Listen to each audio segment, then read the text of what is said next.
Why is the U.S. sending peace negotiators to Pakistan today for talks that Iran says they know absolutely nothing about? I'll get to that at the end, along with the one moment from yesterday's Pentagon briefing that tells you everything you need to know about how this administration actually thinks about war and the people who are fighting it. Dude's a good boy.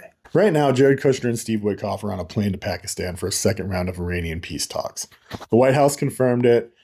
Iran's foreign ministry, though, says, and I'm quoting, there are no talks planned. Their delegation is in Islamabad, but only to speak with Pakistani officials, not us. So on day 56 of this war, the two sides can't even agree on whether or not they're talking to each other. And yesterday, Pete Hegseth stood at the Pentagon podium and told us that everything is going great.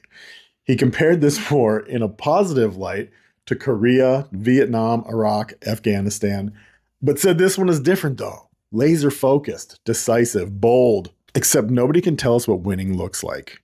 We are on day 56. No congressional authorization, $1 billion of our tax dollars a day being spent. And our own CIA said that there is no immediate nuclear threat before we started the war, after we blew up their nuclear capabilities last summer.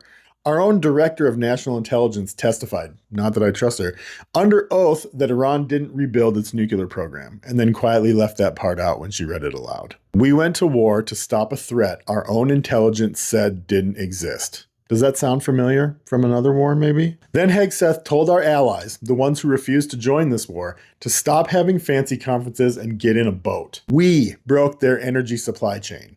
The Internal Energy Agency says Europe may have 6 weeks of jet fuel left, and the man who helped cause it is mocking them for not cleaning it up. But here's the moment, the one that tells you everything. A reporter asked him, when you give the order to bomb someone, what goes through your mind? Are you scared? Do you feel the weight of it? He never fucking answered that question.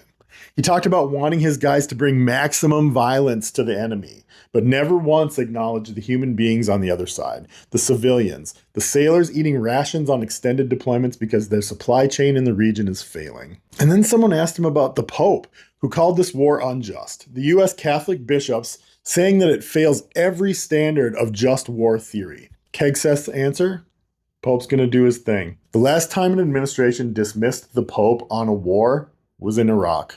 And we know how that ended. That's who's running the Department of Defense. A man who can't define the mission, who mocks our allies, who dismisses moral authority with a shrug, and is currently sending envoys to peace talks that the other side says isn't happening. Continue calling your representatives. Keep speaking out. Share this video. The people who need to see this are the ones who still think that this war is going great. Drop a comment and let me know what you think the end of this looks like, and give me a follow because I'm covering this shit show every single day. Have a good day.